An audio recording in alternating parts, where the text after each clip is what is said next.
कुदरत ने हम सभी को कुछ खास क्षमताएं दी हैं। हमिंग बर्ड का वजन एक तौला के 10वें हिस्से के बराबर होता है। वजन इतना कम होने की वजह से ही वह काफी मुश्किल किस्म की कलाबाजियां भी कर सकती है। वह अपने पंखों को केवल 1 सेकंड में 75 बार फड़फड़ा सकती है। अपनी इस खूबी की वजह से हमिंग बर्ड उड़ान भरते समय तरह तरह के फूलों का मधु पी सकती है, पर वह हवा में ऊंची उड़ान भरने, तैरने या छलांग मारने में असमर्थ होती है। दूसरी ओर शुतुरमुर्ग का वजन लगभग 300 पाउंड होता है। वह दुनिया का सबसे बड़ा पक्षी है, पर उड़ान नहीं भर सकता। लेकिन उसके पैर इतने मजबूत होते हैं कि वह 50 मील प्रति घंटे की रफ्तार से दौड़ सकता है और 12-15 फीट लंबे कदम भर सकता है। अज्ञानी होना उतनी शर्म की बात नहीं है जितनी कि किसी काम को सही ढंग से सीखने की इच्छा न होना। जानकारी का भ्रम होना शिक्षा नहीं बल्कि अज्ञानता है। बेवकूफ लोगों के पास एक अजीब तरीके का आत्मविश्वास होता है जो सिर्फ अज्ञानता से ही आता है। अज्ञानी होना बुरी बात नहीं, लेकिन अज्ञानता को अपने करियर बना लेना यकीनन बेवकूफी है। कुछ लोग अज्ञान जमा कर लेते हैं और फिर उसी को शिक्षा मानने की भूल कर बैठते हैं। अज्ञानता वरदान नहीं है, यह तो अभाव, दुख, गरीबी और बीमारी का दूसरा नाम है। अगर अज्ञानता कोई नियामत है तो ज्यादातर लोग खुश क्यों नहीं हैं? अगर थोड़ा ज्ञान होना खतरनाक है तो बहुत सी अज्ञानता छोटापन, डर, कट्टरपन, अहंकार और पक्षपात की तरफ ले जाता है। समझदारी अज्ञानता के अंधकार को मिटाने को कहते हैं। हम सूचना युग में जी रहे हैं। एक अंदाज के मुताबिक सूचना की मात्रा हर साल दूनी होती जा रही है।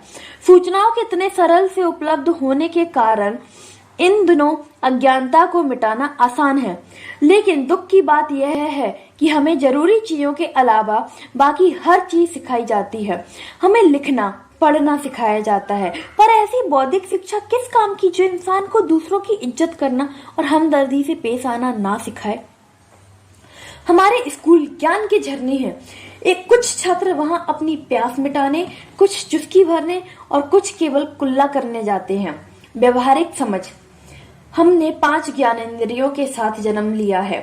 हमारे पास छू, चख, देख, सूंघ और सुनकर महसूस करने की क्षमता है, पर सफल लोगों के पास एक छठी इंद्री भी होती है जिसे व्यवहारिक समझ कहते हैं। चीजों को उनके वास्तविक रूप में देखने और उनसे संबंधित कार्यवाही को सही ढंग से करने की क्षमता ही व्यवहारिक समझ है।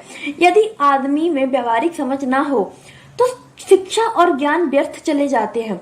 शिक्षा के बिना भी व्यवहारिक बुद्धि हासिल की जा सकती है, लेकिन व्यवहारिक बुद्धि के बिना अच्छी से अच्छी शिक्षा भी किसी काम की नहीं। भरपूर व्यवहारिक बुद्धि का होना ही बुद्धिमत्ता कहलाता है। अपनी कुल्हाड़ी की धार तेज करो। जॉन नाम का एक लकड़हारा एक कंपनी में 5 साल से काम कर रहा था, पर उसे कभी तरक्की नहीं मिली। उसी कंपनी ने बिल नाम के एक और लकड़हारे को भी नौकरी पर रखा और उसे साल भर में ही तरक्की मिल गई। जॉन ने बिल को 1 साल के अंदर ही तरक्की दिए जाने का विरोध किया और उसे इस बारे में बात करने के लिए अपने बॉस के पास गया। उसके बॉस ने जवाब दिया, तुम अब भी उतने ही पेड़ काटते हो जितने कि 5 साल पहले काटते थे। हमारी कंपनी में नतीजे को देखा जाता है। अगर तुम अधिक पेड़ काटने लगे तो हमें तुम्हारा वेतन बढ़ाकर खुशी होगी। जॉन वापस लौट आया। उसके बाद वह अधिक मेहनत से और ज्यादा देर तक पेड़ काटने लगा। इसके बावजूद वह ज्यादा पेड़ नहीं काट सका। उसने अपनी यह परेशानी बॉस को बताई। बॉस ने उसे बिल से बात करने का सुझाव दिया। उसने कहा, शायद बिल को कुछ मालूम है जो मैं और तुम नहीं जानते। जॉन ने बिल से पूछा कि वह ज्यादा पेड़ कैसे काट लेता है। बिल ने जवाब दिया, मैं हर पेड़ काटने के बाद 2 मिनट के लिए काम रोक देता हूँ और अपनी कुल्हाड़ी की धार तेज करता हूँ। तुमने अपनी कुल्हाड़ी की धार आखिरी बार कब तेज की थी? पिछली शिक्षा और गौरव का ज्यादा महत्व नहीं होता। हमें अपनी कुल्हाड़ी की धार लगातार तेज करनी होगी। अपने दिमाग को खुराक दीजिए। जिस तरह हमारे शरीर को हर रोज अच्छे खाने की जरूरत होती है, उसी तरह हमारे मस्तिष्क को भी हर रोज अच्छे विचारों की जरूरत होती है। इस वाक्य में सबसे अहम शब्द अच्छा खाना और अच्छे विचार है। अगर हम अपने शरीर को रोज सड़े गले खाने और अपने दिमाग को बुरे विचारों की खुराक दें तो हमारा शरीर और दिमाग बीमार पड़ जाएंगे। सही पटरी पर बने रहने के लिए हमें अपने मस्तिष्क को शुद्ध और सकारात्मक खुराक देनी होगी। शिक्षा एक खजाना है। लगातार सकारात्मक शिक्षा प्राप्त करने के सकारात्मक विचार जन्म लेते हैं। सकारात्मक सोच वाले लोग उन खिलाड़ियों की तरह होते हैं जो लगातार अभ्यास करके अपने अंदर ताकत का एक भंडार जमा कर लेते हैं, जिसका इस्तेमाल वे मुकाबले के वक्त करते हैं। बिना अभ्यास के जब भंडार ही नहीं रहेगा तो वे भरोसा किस पर करेंगे। इसी तरह अच्छी सोच वाले लोग अपने दिमाग को रोज शक्तिशाली और सकारात्मक विचारों की खुराक देकर अपने अंदर उम्मीदों से भरे नजरिए का एक सुरक्षित भंडार जमा कर लेते हैं। वे इस बात को समझते हैं कि हम सभी को बुराई और नकारात्मक विचारों से सामना होगा। अगर हमारे पास अच्छे विचारों का एक सुरक्षित भंडार होगा तो हम उन नकारात्मक विचारों पर जीत हासिल करने में कामयाब हो जाएंगे, वरना वे हम पर हावी हो जाएंगे। अच्छी सोच वाले लोग मूर्ख नहीं होते। वे आंखों पर पट्टी बांधकर जिंदगी नहीं बिताते। वे जिंदगी में जीत हासिल करने वाले ऐसे लोग होते हैं जिन्हें अपनी सीमाएं मालूम होती हैं, पर वे अपनी मजबूतियों पर ध्यान देते हैं। दूसरी तरफ हारने वालों को अपनी मजबूतियों का एहसास होता है, पर उनका सारा ध्यान अपनी कमजोरियों पर टिका रहता है। 5वां कदम, अच्छे स्वाभिमान का निर्माण कीजिए। स्वाभिमान क्या है? स्वाभिमान खुद अपने बारे में महसूस करने का नजरिया है। जब हम अपने बारे में अच्छा महसूस करते हैं तो हम बेहतर काम करते हैं। घर और दफ्तर में हमारे रिश्ते बेहतर हो जाते हैं। दुनिया हमें ज्यादा अच्छी लगने लगती है। इसकी वजह क्या हो सकती है? वजह यह है कि हमारी भावनाओं और व्यवहार में सीधा रिश्ता होता है, क्योंकि हम किसी चीज या बात के बारे में जैसा महसूस करेंगे वैसा ही उसके प्रति व्यवहार करेंगे। स्वाभिमान कैसे विकसित करें? अगर हम अच्छा स्वाभिमान जल्दी बनाना चाहते हैं तो इसका सबसे अच्छा तरीका यह है कि हम कुछ काम ऐसे लोगों की मदद के लिए करें जो उसका बदला ना तो पैसे से ना ही कुछ और देकर चुका सकते हैं। कुछ साल पहले मैंने कैदियों को नजरिया और आत्मसम्मान विकसित करने के तरीके सिखाने का एक कार्यक्रम चला रहा था। उस दौरान मैंने कुछ हफ्तों में ही इतना कुछ सीखा जितना कि मैं सालों में नहीं सीख सका था। 2 सप्ताह तक मेरे कार्यक्रम में भाग लेने के बाद एक कैदी ने रोक कर कहा, शिव, मैं कुछ ही हफ्तों में जेल से रिहा होने वाला हूँ। मैंने उससे पूछा कि उसने नजरिया बनाओ कार्यक्रम से क्या सीखा। वह कुछ देर सोचता रहा। उसके बाद उसने कहा कि वह अब अपने बारे में अच्छा महसूस कर रहा है। मैंने कहा, मेरे लिए अच्छा शब्द का कोई मायने नहीं है। मुझे यह बतलाओ कि तुम्हारे व्यवहार में खास बदलाव क्या आया है। दरअसल मेरा मानना है कि यदि सीखने वाले के व्यवहार में बदलाव ना आए तो यह नहीं माना जा सकता कि उसने वास्तव में सीखा है। उस कैदी ने मुझसे कहा कि वह अब हर रोज बाइबल पढ़ता है। तब मैंने उससे पूछा कि बाइबल पढ़ने का उस पर क्या असर पड़ा। उसने जवाब दिया कि वह अब खुद को खुद, अपने साथ और दूसरों के साथ बेहतर महसूस कराता है। ऐसा उसने पहले कभी महसूस नहीं किया था। मैंने उससे कहा, यह तो ठीक है, लेकिन सबसे जरूरी यह है कि जेल से छूटने के बाद तुम क्या करोगे। उसने मुझसे कहा कि वह समाज का एक जिम्मेदार सदस्य बनने की कोशिश करेगा। मैंने अपना सवाल दोहराया तो उसने फिर वही जवाब दिया।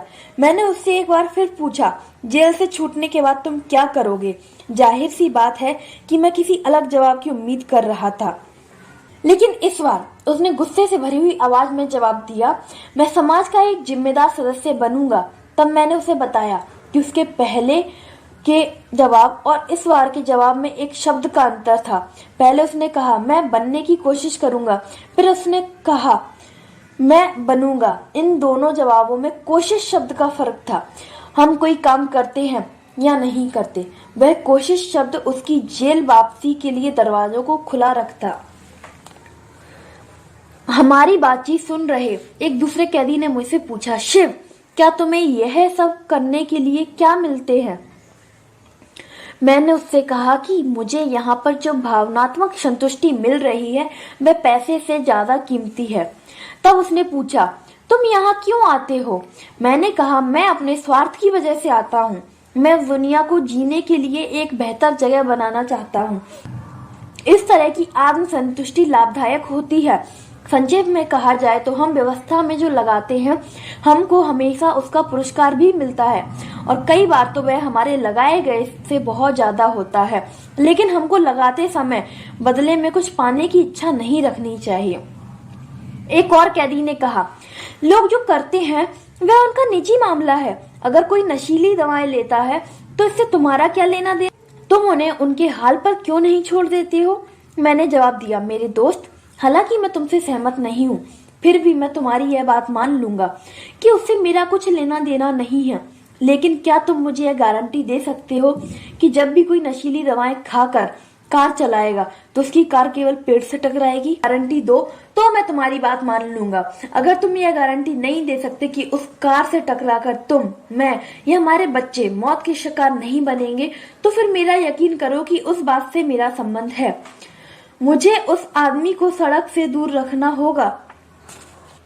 यह मेरी जिंदगी है, मैं जो चाहूंगा वही करूंगा। इस एक जुमले ने फायदे से कहीं अधिक नुकसान किया है। लोग शब्दों की सच्ची भावना की उपेक्षा कर देते हैं और उसका मतलब अपनी सुविधा के अनुसार निकाल लेते हैं। ऐसे लोगों ने इस जुमले को स्वार्थ से जोड़ दिया है, जिसका बुरा असर न केवल उन पर बल्कि उनके आसपास के पूरे माहौल पर पड़ता है। ये लोग भूल जाते हैं कि हम अलग थलग नहीं रहते। आप जो करते हैं उसका असर मुझ पर पड़ता है, और मैं जो करता हूँ उसका असर आप पर पड़ता है। हम सब एक दूसरे से जुड़े हुए हैं। हमें यह महसूस करना होगा कि इस धरती में हम सभी की साझेदारी है। हमें जिम्मेदारी से व्यवहार करना सीख। दुनिया में दो तरह के लोग हैं, देने वाले और लेने वाले। लेने वाले अच्छा खाते हैं और देने वाले अच्छी तरह सोते हैं। देने वालों में ऊंचे दर्जे के आत्मसम्मान की भावना होती है। उनका नजरिया सकारात्मक होता है। ऐसे लोग समाज की सेवा करते हैं। समाज की सेवा करने वालों से मेरा मतलब राजनीतिज्ञ बन बैठे उन घटिया दर्जे के पाखंडी नेताओं से नहीं है, जो दूसरों की सेवा करने का नाटक करते हुए खुद अपनी सेवा करते। इंसान होने के नाते लेन देन हम सबको करना पड़ता है, लेकिन ऊंचे दर्जे के आत्मसम्मान वाला स्वस्थ शख्सियत वह होता है जिसे केवल लेने की ही नहीं बल्कि देने की भी आवश्यकता महसूस होती हो। एक आदमी अपनी नई कार धो रहा था, तभी उसके पड़ोसी ने पूछा, आपने यह कार कब खरीदी? उस आदमी ने जवाब दिया, इसे मेरे भाई ने दिया है। पड़ोसी ने कहा, काश मेरे पास भी ऐसी कार होती। इस पर उस आदमी ने कहा, आपको यह सोचना चाहिए था कि काश मेरा कोई ऐसा भाई होता। पड़ोसी की पत्नी उनकी बातचीत सुन रही थी। उसने बीच में टोककर कहा, मैं सोचती हूँ काश वह भाई मैं होती। यह सोचने का कितना सकारात्मक नजरिया है। So hi everyone, that's it for today. This is Namita here. We'll meet you in the next one for next part. Don't forget to like, comment, subscribe and share. Press the bell icon for more videos. Thanks for watching.